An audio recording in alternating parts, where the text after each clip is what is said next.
Hello, welcome back to the reading of the poem of the Man God, written by Maria Valtorta, Volume 1, Chapter 110, Part 1. Jesus in the house of Jacob near Lake Merom. 17th February 1945.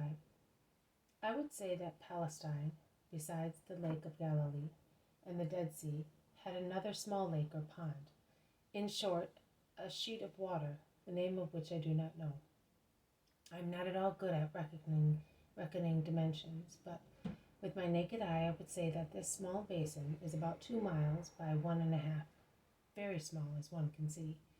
But its green shores are pretty, and also its surface, which is so blue and calm that it seems a huge chip of sky blue enamel, veined in its center by a lighter and slightly more wavy stroke of the brush.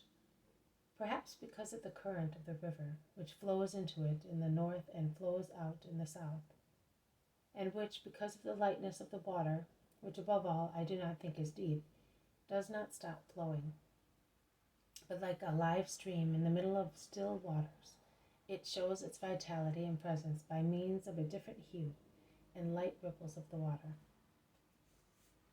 There are no sailing boats on the little lake, but only a few rowing boats, in which a solitary fisherman casts or hauls his fishing baskets, or ferries a traveler who wants to take a shortcut.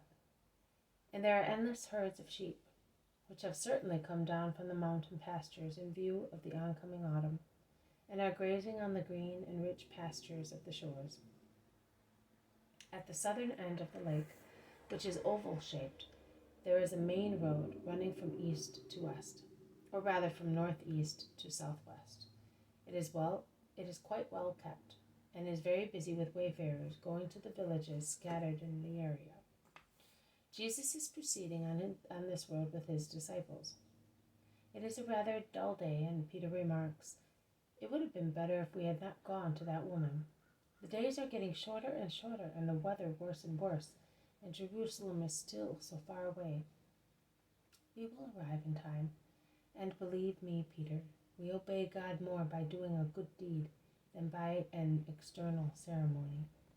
That woman is now blessing God with all her creatures around the head of the family, who has recovered so well that he will be able to be in Jerusalem for the Feast of the Tabernacles, whereas by that time he would have been sleeping under bandages and ointments in a sepulchre.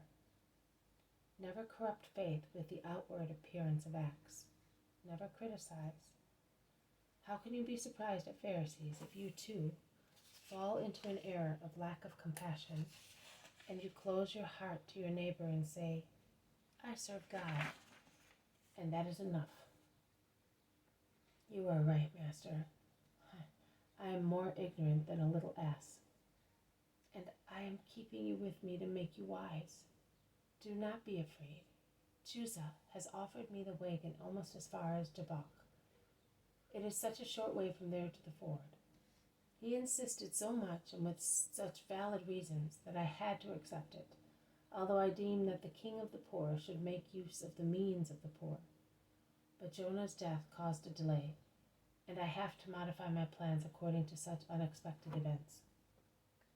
The disciples talk of Jonah, pitying his poor life and envying his happy death. Simon Zealot whispers, "I was not able to make him happy and give the Master a true disciple who had matured in long martyrdom and unshakable faith, and I am sorry. The world is in such need of faithful creatures believing in Jesus, to balance the many people who deny and will deny." "It does not matter, Simon," answers Jesus. "He is happier now and more active, and you have done more than anyone would have done for him and for me. I thank you also on his behalf. He now knows who freed him, and he blesses you." "Well then, he curses Doris too," exclaims Peter. Jesus looks at him and says, "Do you think so? You are mistaken. Jonah was a just man. Now he is a saint. He did not hate or curse when he was alive. He does not hate or curse now. From his place of expectation, he is looking at paradise, and as he already knows that limbo will soon let the expectants out, He is jubilant. He does nothing else. And Doris, will he be struck by your anathema? In what way, Peter? Well, by making him think and change, or by punishing him. I have entrusted him to the justice of God. I, the love, have abandoned him. Good gracious, I would not like to be him. Neither would I, nor I. No one would, because what will the justice of the perfect being ever be like, says the disciples. It will be ecstasy for the good. It will be a thunderbolt for the Satans. My friends, I solemnly tell you, to be for a whole life a slave, a leper, a beggar is regal happiness, as compared to 1 hour, 1 single hour of divine punishment. It's raining, Master. What shall we do? Where shall we go? In fact, the first large drops of rain are falling and bouncing on the lake, which has become dark, reflecting the sky, now overcast, and it looks as if it were going to rain more heavily. And it looks as if it is going to rain more heavily. To some house we will ask for shelter in the name of God. And let us hope that we will find someone as good as the Roman. I did not think they were like that.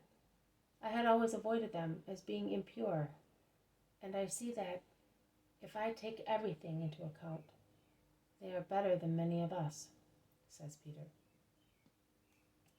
This has been a reading from the Poem of the Man-God, written by Maria Valtorta, Volume 1, Chapter 110, Part 1, Jesus in the House of Jacob, near Lake Merom. Thank you for listening. I will see you tomorrow. May God bless you, and may peace be with you.